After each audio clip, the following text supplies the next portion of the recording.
strategis SITI dan spesifiknya adalah di rumah sakit. Oke, mohon maaf saya sedang batuk ya, jadi mungkin agak sedikit terganggu nanti mohon maaf gitu ya dengan suara saya. Oke, jadi tujuan pembelajaran pada malam hari ini itu adalah yang pertama menjelaskan konsep dari Renstra atau rencana strategis sistem informasi dan teknologi informasi di rumah sakit. Kemudian kita akan kaitkan gitu ya hasil analisis kematangan digital atau hasil analisis dengan MRAM kemarin dengan kebutuhan pengembangan rekam medis elektronik berikutnya. Kemudian setelah itu kita akan menyusun roadmap ya, yang namanya roadmap tentunya nanti akan ada pentahapan dan periode begitu ya berbasis baseline yang ada sekarang, di mana baseline-nya itu kemarin kita analisis berdasarkan MRAM dan selanjutnya merancang tindak lanjut pengembangan RME secara bertahap gitu ya. Kenapa rumah sakit membutuhkan Renstra SITI itu gitu ya? Karena memang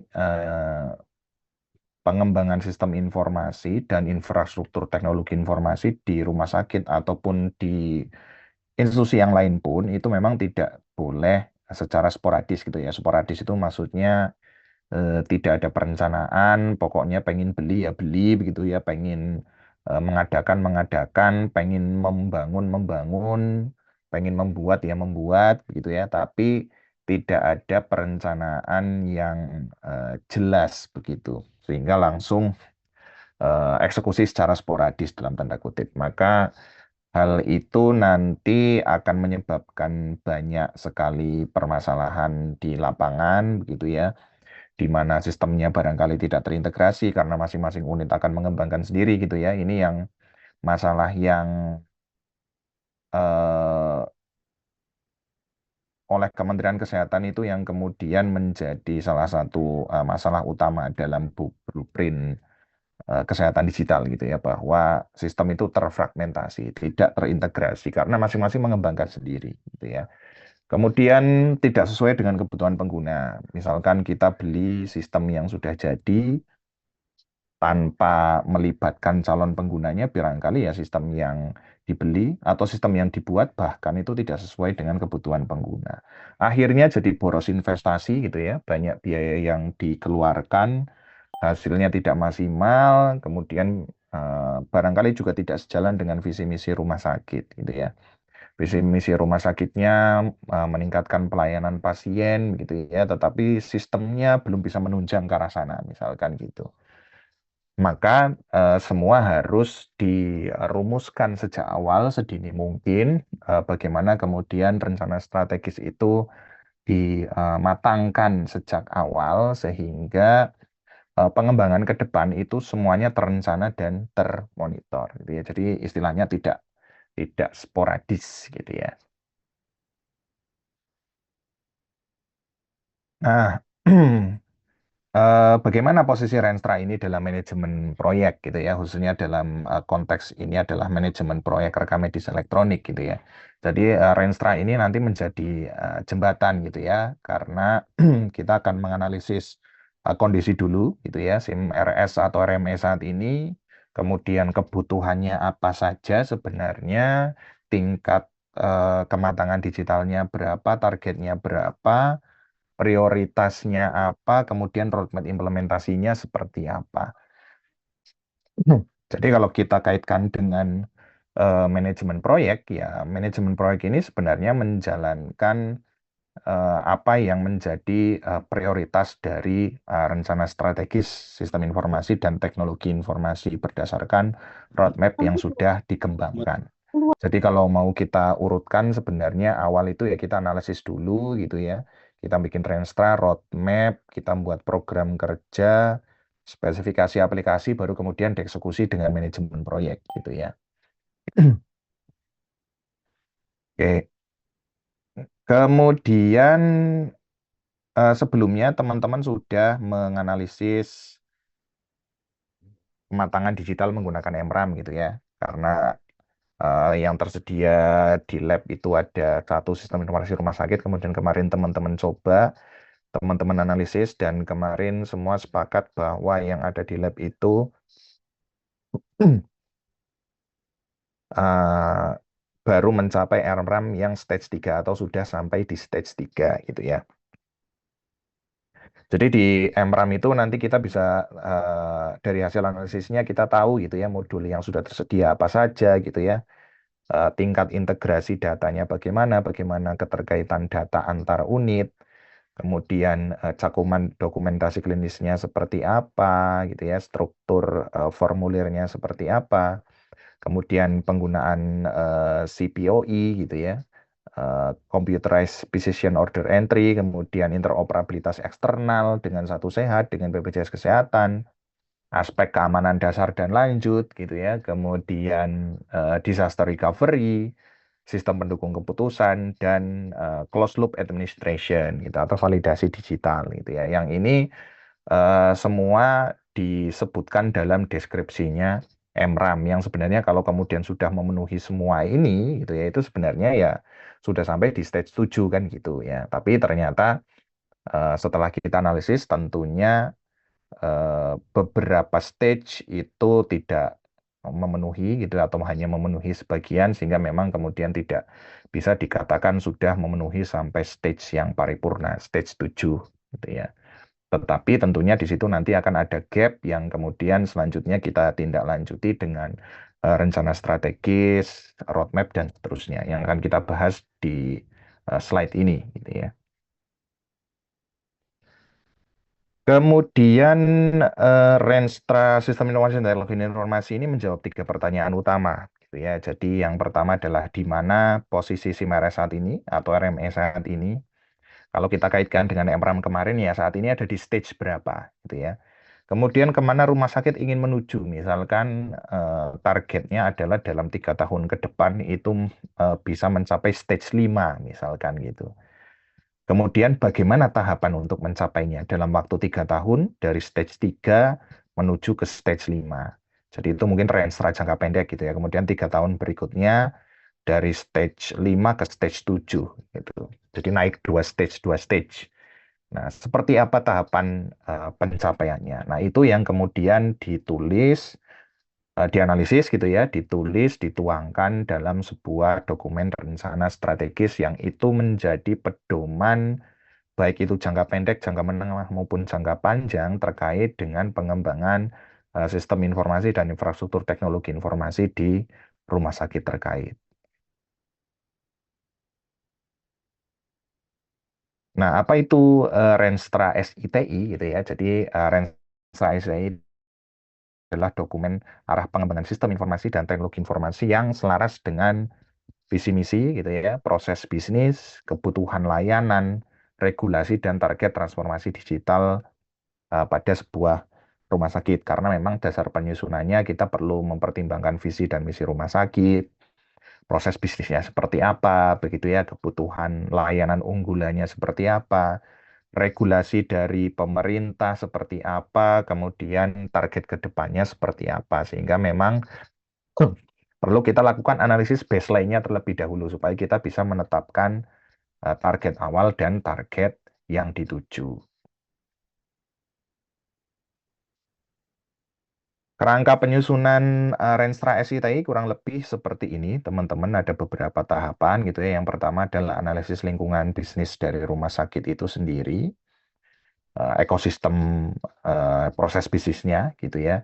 Kemudian analisis kondisi sistem informasi dan teknologi informasinya saat ini bisa menggunakan MRAM salah satunya, tapi MRAM itu spesifik untuk software gitu ya. Kalau SITI sebenarnya lebih luas, tapi ini karena konteksnya kita kaitkan dengan proyek rekam medis elektronik, maka ya bisa kita kaitkan salah satunya kalau kita menganalisis baseline dari sebuah rekam medis elektronik, kita bisa pakai MRAM gitu ya. Kemudian setelah kita melihat kondisi, kita menganalisis kesenjangan antara baseline dan target yang kita kejar. Baru setelah itu strateginya kita rumuskan, diturunkan menjadi roadmap implementasi, dan kemudian dilakukan monitoring dan evaluasi eh, secara reguler gitu ya, secara periodik. Nah, yang pertama itu adalah terkait dengan analisis lingkungan bisnis rumah sakit, gitu ya.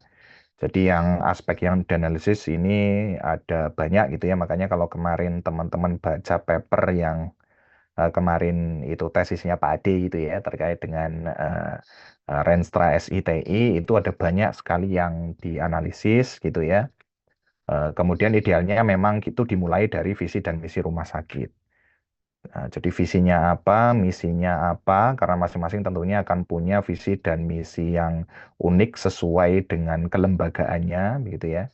Jenis layanannya apa saja, layanan unggulannya apa, proses bisnis utamanya apa, gitu ya, pendukungnya apa, kemudian regulasi-regulasi yang menjadi dasar kebijakan, kemudian kebutuhan pasien, kebutuhan pihak manajemen, ada juga tuntutan akreditasi gitu ya, karena ada poin-poin yang harus dicapai dalam instrumen akreditasi, kemudian hierarki institusinya seperti apa, apakah dia institusi swasta gitu ya, atau institusi pemerintah, vertikal Kemenkes, atau mungkin di bawah pemerintah daerah, tentunya nanti itu akan berbeda-beda gitu ya. Serta jejaring rujukan dan pembiayaannya akan seperti apa. Dia hanya menerima pasien umum atau dia juga menerima pasien asuransi, asuransinya apa saja. Itu semuanya harus dianalisis, harus dipetakan sedetail mungkin ketika kita mau menyusun Renstra SITI. Nah, ini tahap yang pertama. Kemudian setelah itu kita akan menganalisis kondisi SITI saat ini, gitu ya.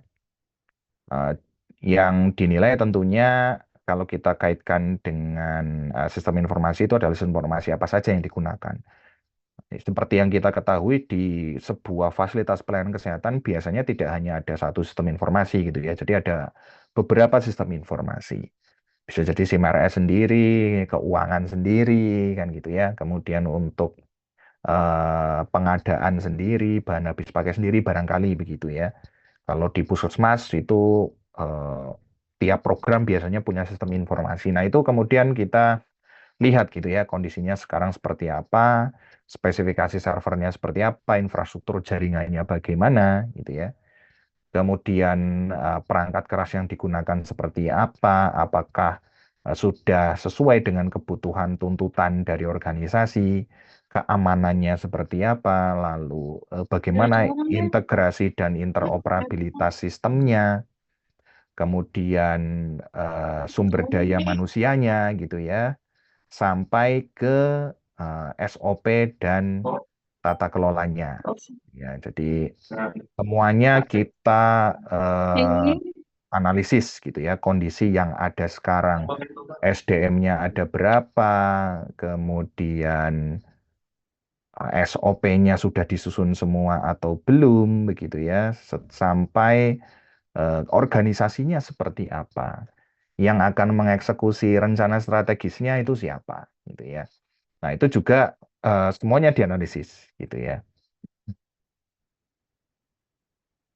Kemudian kita akan menganalisis gap atau ya analisis kesenjangan kondisi saat ini seperti apa, standar yang ingin dicapai atau targetnya sampai kemana, kemudian apa sih risiko yang terjadi jika gap tidak ditangani. Tentunya ini kan perlu kita analisis untuk menjadikan dasar yang kuat. Jadi kalau kita mengajukan sebuah rencana strategis ke pihak manajemen, kita punya satu studi komprehensif yang bisa menyebutkan kondisi saat ini gitu ya, lalu target yang ingin dicapai dan resiko jika gap tadi itu tidak ditangani. Itu perlu dituliskan secara struktur dan jelas sehingga meyakinkan bahwa rencana strategis yang kita susun itu sesuai dengan arah visi dan misi organisasi.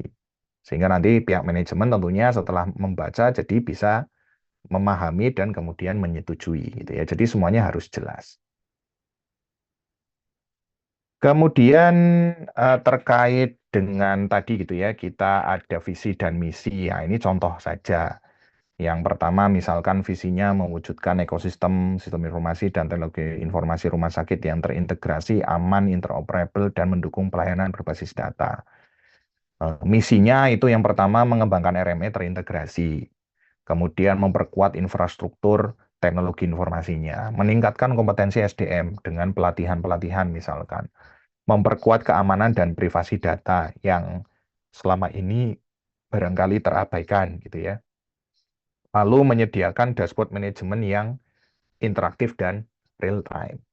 Ini saya kira menjadi penting, perlu kita rumuskan misi kita apa saja di dalam Renstra ini, apa saja yang akan kita kembangkan, yang akan kita bangun, apa yang akan kita lakukan. Jadi memang kalau kita bicara rencana strategis itu sebenarnya ya disusun bersama pihak manajemen gitu ya, karena memang kaitannya dengan organisasi dan sumber dayanya.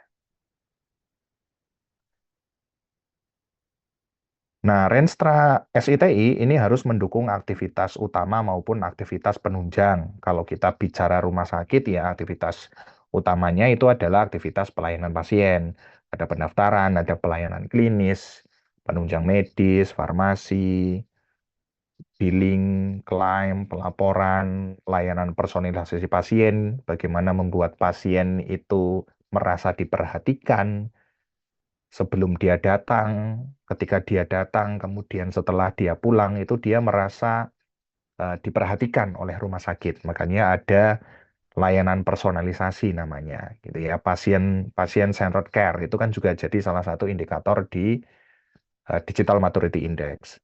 Juga tentunya mendukung aktivitas penunjang yang tidak menjadi core bisnis utama rumah sakit, tetapi penting untuk dikelola terkait dengan SDM, terkait dengan keuangan, terkait dengan aset, bahan habis pakai, mekanisme pengadaan, sampai ke manajemen mutu itu ya, bagaimana kemudian mutu ini bisa dikendalikan dan dipastikan kualitasnya sehingga sesuai dengan standar yang ada. Salah satunya adalah terkait dengan akreditasi.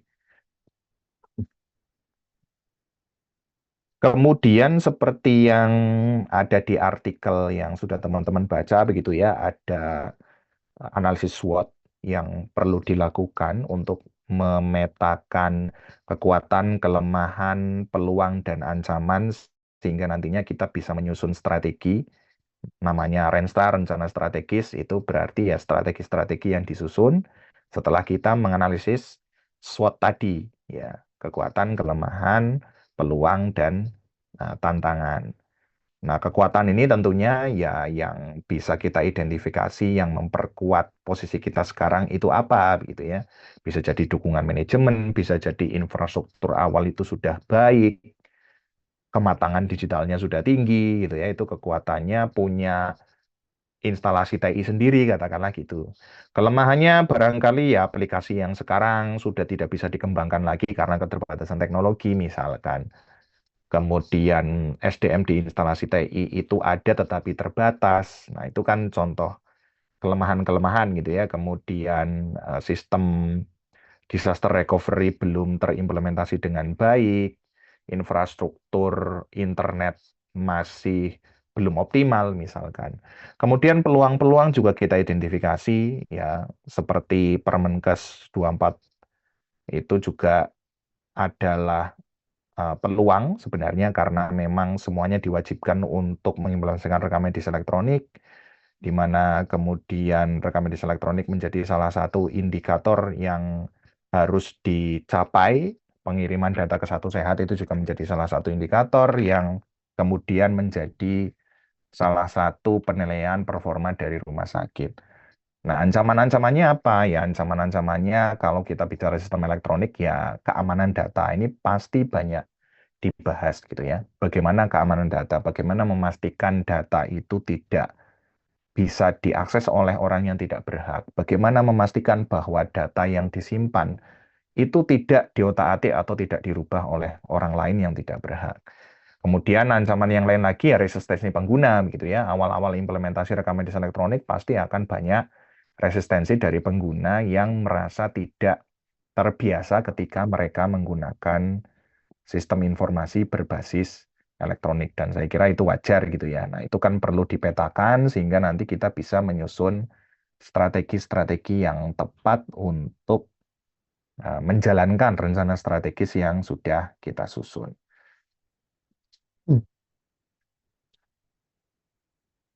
Karena itu nanti strategi akan disusun gitu ya dari hasil analisis, kemudian menghubungkan isu strategis dengan baseline MRAM tadi, menyusun alternatif strategi berdasarkan SWOT, menentukan prioritas ya dari sekian strategi yang muncul, mana yang kemudian menjadi prioritas. Ya, prioritas ini tentunya ada banyak pertimbangan begitu ya, baik itu sumber daya, biaya, visibilitas dan lain-lain. Kemudian setelah itu strategi prioritasnya diturunkan menjadi program kerja. Kemudian dari program kerja kita tetapkan KPI-nya atau Key Performance Indicator, indikator apa yang akan kita ukur untuk melihat ketercapaian dari strategi yang kita jalankan. Nah, ini semua dituangkan dalam satu dokumen utuh gitu ya, dari proses identifikasi, analisis sampai program kerja sampai ke menetapkan KPI itu dituangkan dalam satu dokumen namanya dokumen rencana strategis SITI. Nah, ini tadi, jadi program itu diprioritaskan berdasarkan yang pertama adalah urgensinya gitu ya. Kalau kita bicara rumah sakit ya urgensi terhadap keselamatan pasien. Kemudian dampak terhadap pelayanan seperti apa? Akan mempercepat, memperlama, atau mengefisienkan. Kemudian kontribusi terhadap peningkatan MRAM seperti apa gitu ya. Karena memang itu juga menjadi salah satu target dari Renstra Kementerian Kesehatan. Jadi kan kemarin targetnya 100% itu sudah di stage 3, kemudian 20% itu sudah ada di stage 7. Sehingga itu juga akan diturunkan gitu ya dari Renstranya Kemenkes menjadi Renstra di masing-masing rumah sakit kaitannya tadi dengan kematangan digital atau MRAM. Lalu kebutuhan regulasinya seperti apa? Regulasi yang ada ketika Renstra itu disusun, kesiapan infrastrukturnya bagaimana, kesiapan SDM-nya seperti apa, bagaimana kesiapan pembiayaan atau berapa biaya yang dibutuhkan sehingga kemudian manajemen bisa menyiapkan biaya-biaya yang dibutuhkan sampai ke risiko implementasi dan mitigasinya. Jadi semuanya sudah dipetakan. Oh, ketika saya mau mengimplementasikan CDSS gitu ya, Clinical Decision Support System, itu bisa jadi resikonya seperti ini. Ada input rekam medis elektronik yang tidak valid gitu karena dokter sangat percaya kepada apa yang dituliskan oleh CDSS-nya misalkan gitu ya. Nah, itu kemudian kita petakan. Jadi semuanya kita petakan secara detail, potensi-potensi yang bisa kita eksekusi dan potensi-potensi resiko yang mungkin muncul sehingga kemudian semuanya kita memastikan semuanya bisa terkontrol.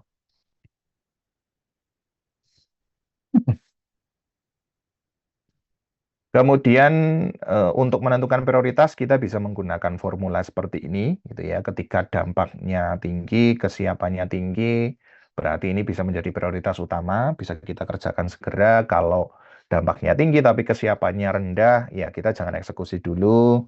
Kita lihat dulu, siapkan fondasi dulu gitu ya. Kemudian kalau dampaknya rendah tapi kesiapannya tinggi, ini bisa jadi salah satu quick win gitu ya, atau added value dari sebuah rumah sakit. Jadi sebenarnya dampaknya nggak terlalu tinggi, tapi kita sudah siap nih. Misalkan kita sudah siap dengan infrastruktur telemedicine, padahal sebenarnya peminat telemedicine itu belum banyak. Tapi nggak apa-apa, itu bisa jadi salah satu branding kita gitu ya. Itu quick win. Kemudian kalau dampaknya nggak ada, rendah gitu ya, kesiapannya juga rendah, mungkin penerapan misalkan penerapan AI robotik untuk tindakan pasien gitu misalkan gitu ya. Nggak butuh-butuh banget sekarang gitu ya. Sudah itu menjadi prioritas yang terakhir. Jadi kita bisa petakan itu berdasarkan tadi dampaknya kemudian kesiapan kita sekarang. Kalau kita tidak dieksekusi itu dampaknya apa gitu ya. Terus kesiapan kita untuk mengeksekusinya itu seperti apa. Nah, itu bisa digunakan sebagai dasar untuk menentukan prioritas. Kemudian terkait dengan aplikasi atau sistem yang ada di rumah sakit, kita bisa kelompokkan gitu ya. Dari yang pertama sifatnya strategik, kemudian yang dia adalah key operasional, kemudian dia yang support, sama dia yang high potensial gitu ya. Kalau yang strategis itu tentunya terkait dengan dashboard management, kemudian CDSS gitu ya. Jadi strategis itu ya tidak begitu kalau kita lihat di sini dampaknya barangkali tidak urgent seperti sistem yang digunakan dalam operasional. Gitu ya, seperti rekam medis elektronik, resep elektronik gitu ya. SIMRS yang terintegrasi antara satu unit dan unit yang lain itu operasional. Kemudian yang di luar core pelayanan itu adalah penunjang, itu tadi ya ada ke-SDM-an, aset, keuangan, bisa jadi diklat, website rumah sakit.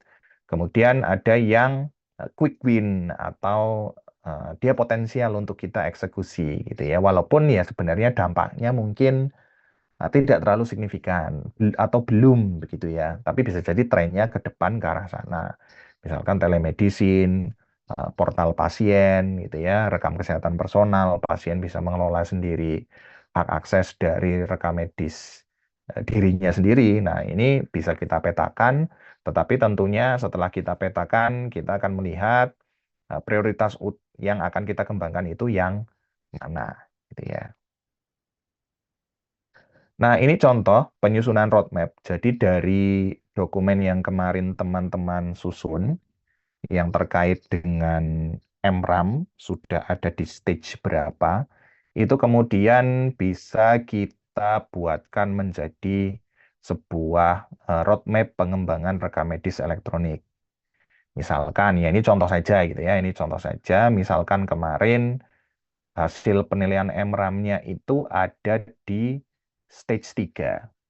Nah, maka di tahun pertama itu adalah penguatan fondasi untuk menuju stage berikutnya, gitu ya, memastikan bahwa stage 3 itu benar-benar sudah stabil.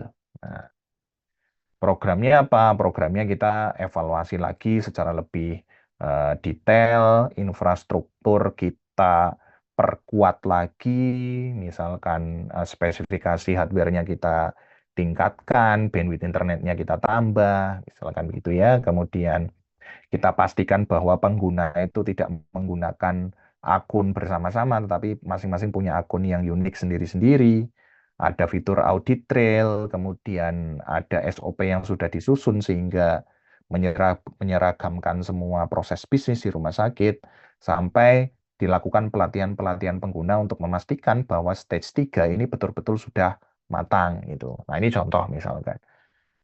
Itu di tahun pertama atau misalkan di tahun ini gitu ya, 2026 misalkan. Kemudian di 2027 targetnya adalah menuju ke stage 4. Nah, kata kunci di stage 4 itu adalah CPOE dan Clinical Decision Support System gitu ya, yang basic. Maka ya sudah kita tuangkan di situ, ada CPOE, kemudian ada CDSS gitu ya. Yang contohnya di situ misalkan alergi obat, interaksi obat, duplikasi order, misalkan tadi sudah diorder kok ini diinput lagi gitu ya. Nah, itu sebagai salah satu program utama di tahun yang kedua. Nanti tahun yang ketiga, keempat, dan kelima juga serupa, kita rumuskan, tinggal renstra-nya ini kita mau susun dalam periode berapa tahun, kemudian target realistis yang bisa kita tetapkan berdasarkan kemampuan organisasi sekarang itu seperti apa. Nah, ini contohnya. Misalkan di tahun ketiga fokusnya di menuju stage 5, berarti kan ini nanti tiap tahun akan dievaluasi gitu ya. Jadi di tahun kedua itu sudah stage 4 belum gitu ya. Kalau sudah berarti maju ke stage 5 gitu ya. Stage 5 ini ada format rekam medis terstruktur untuk semua spesialisasi dan subspesialisasi. Kemudian ada integrasi hasil pemeriksaan penunjang, resep elektronik itu dalam satu rekam medis pasien, dan ada validasi kualitas data misalkan gitu. Itu stage 5.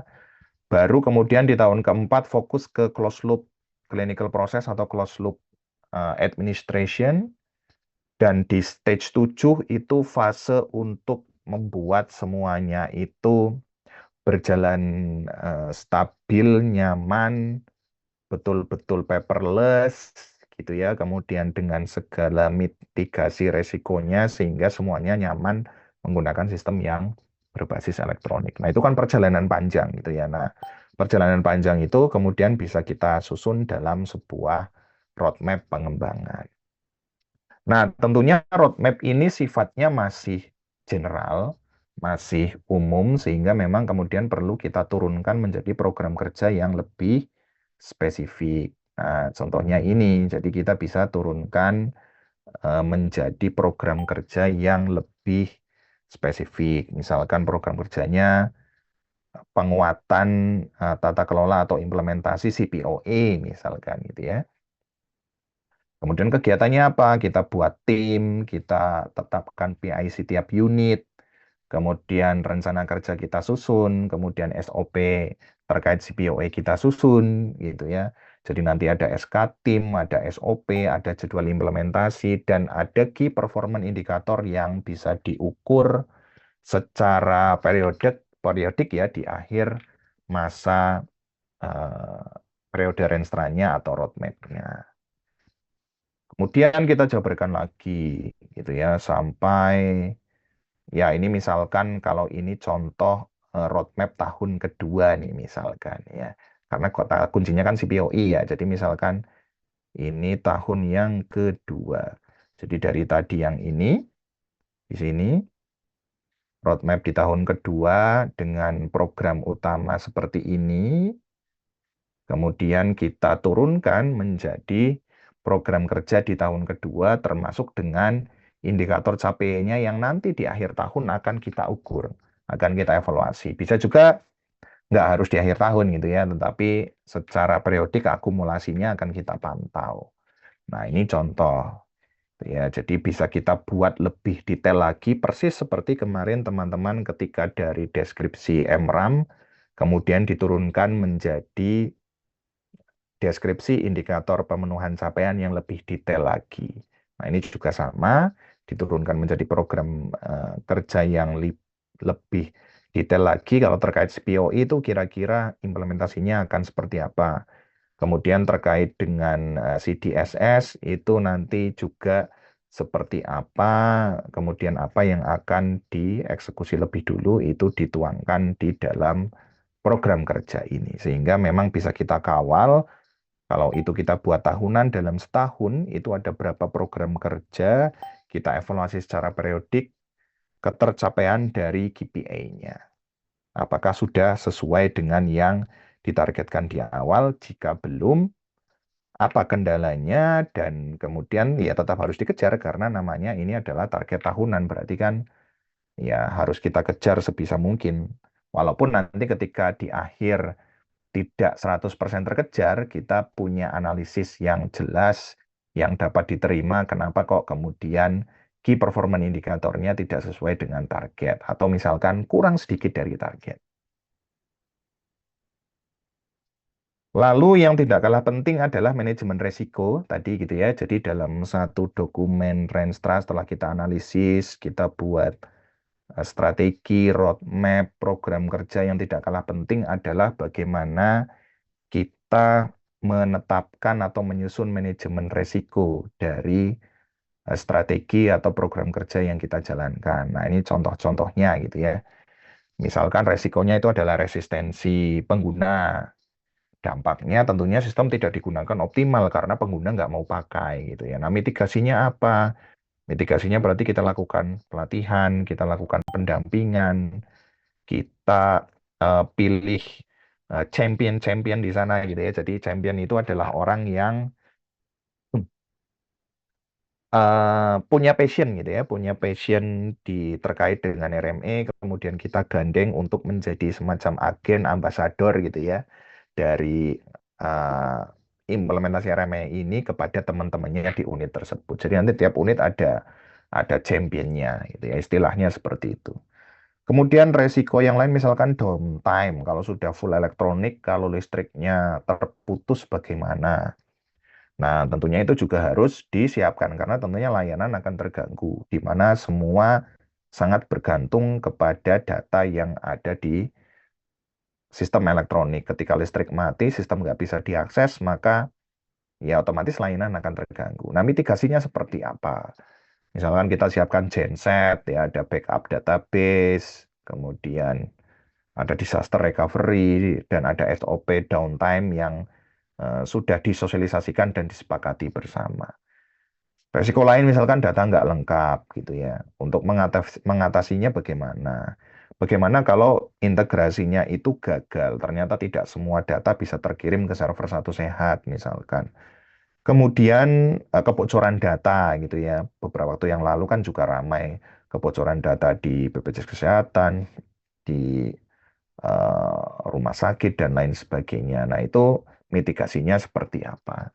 Semua resiko-resiko yang muncul yang bisa jadi akan terjadi itu perlu kita mitigasi, kita tetapkan bagaimana penanggulangannya di awal sehingga ketika resiko itu terjadi, kita sudah punya strategi untuk memitigasinya. Dan yang terakhir tentunya adalah monitoring dan evaluasi gitu ya. Ini menjadi bagian terakhir dari Renstra SITI. Bagaimana kemudian Renstra itu akan dievaluasi setiap tahunnya misalkan gitu ya. Apakah sudah terlaksana sesuai waktu dan prioritas gitu ya. Apakah kemudian sudah sesuai target misalkan tahun ini naik ke MRAM stage 4, bagaimana kinerja sistemnya setelah dikembangkan gitu ya. Lalu bagaimana kualitas data dan pelaporannya, bagaimana adopsi penggunanya, ada resistensi atau tidak, kesulitan atau tidak, kemudian bagaimana aspek keamanan, ada isu terkait keamanan atau tidak, bagaimana pengorganisasian, pendistribusian tugas terkait dengan program kerja dalam pengembangan RME yang tertuang di Rencana Strategis SITI. Itu semuanya kita tuliskan gitu ya, apa yang akan kita evaluasi, kemudian bagaimana metode evaluasinya, siapa yang melakukan evaluasi dan siapa yang dievaluasi. Dan yang tidak kalah penting juga, yang perlu kita pahami juga bahwa Renstra ini kan sifatnya jangka panjang ya teman-teman, ada periodenya lah gitu ya, walaupun ada yang pendek, ada yang menengah, ada yang panjang. Tapi kan itu pasti sifatnya periode, minimal 3 tahun lah atau 5 tahun. Tetapi bukan berarti Renstra ini adalah dokumen yang fix yang setelah dirilis itu ya sudah, tidak boleh ada perubahan. Pokoknya sampai Renstranya selesai baru nyusun Renstra baru gitu ya. Tidak seperti itu gitu ya, karena tentunya regulasi ini sangat dinamis.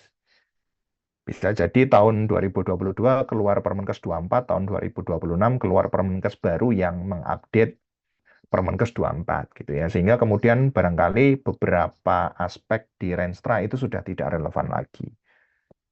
Kemudian kebutuhan layanan juga bisa jadi terus berkembang. Kebutuhan integrasi dengan lembaga asuransi misalkan, kebutuhan integrasi dengan sistem pelaporan terbaru milik Kemenkes gitu ya.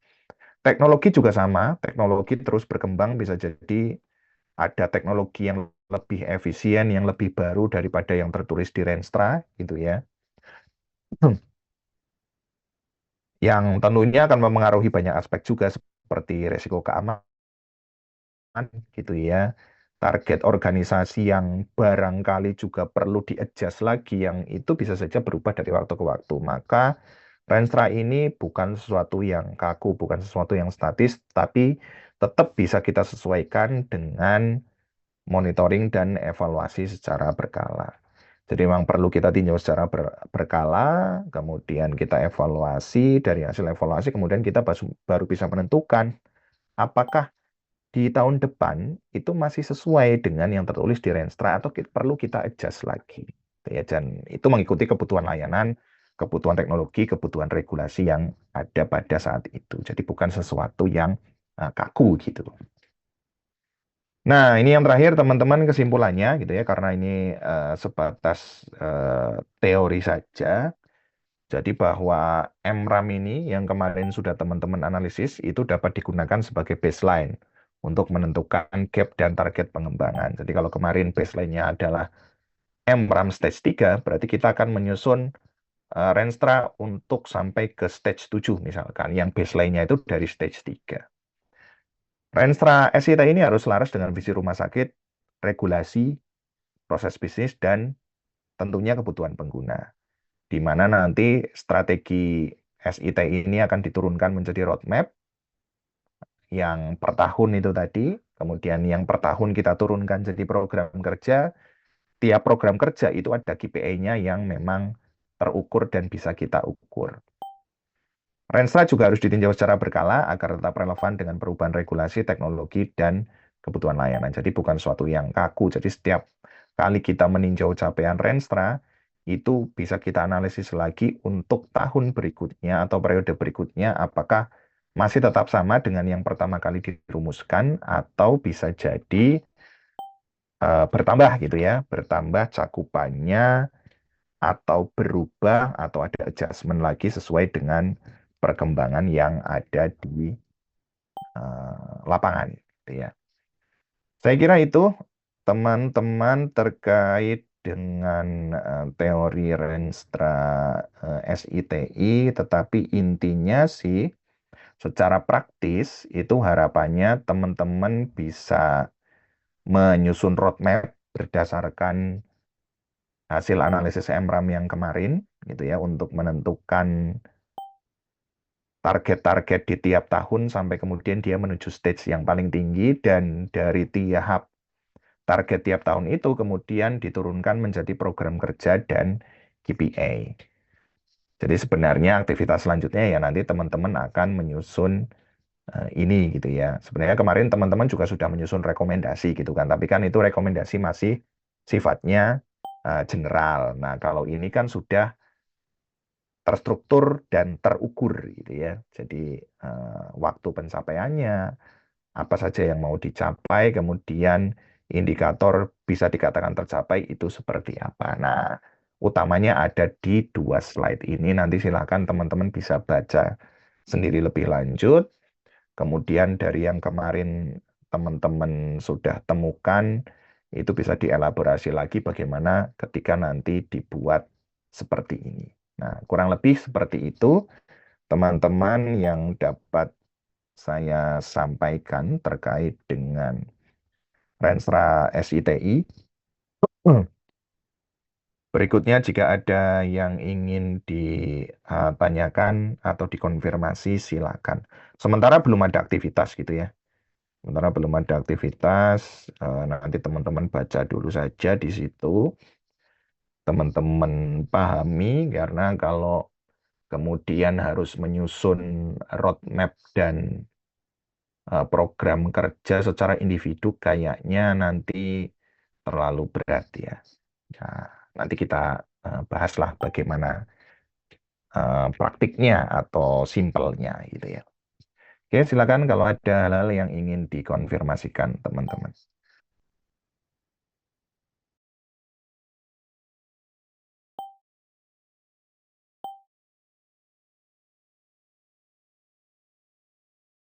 Tools manajemen proyek ya. Nah, nanti kita cobalah nanti barangkali di minggu depan gitu ya.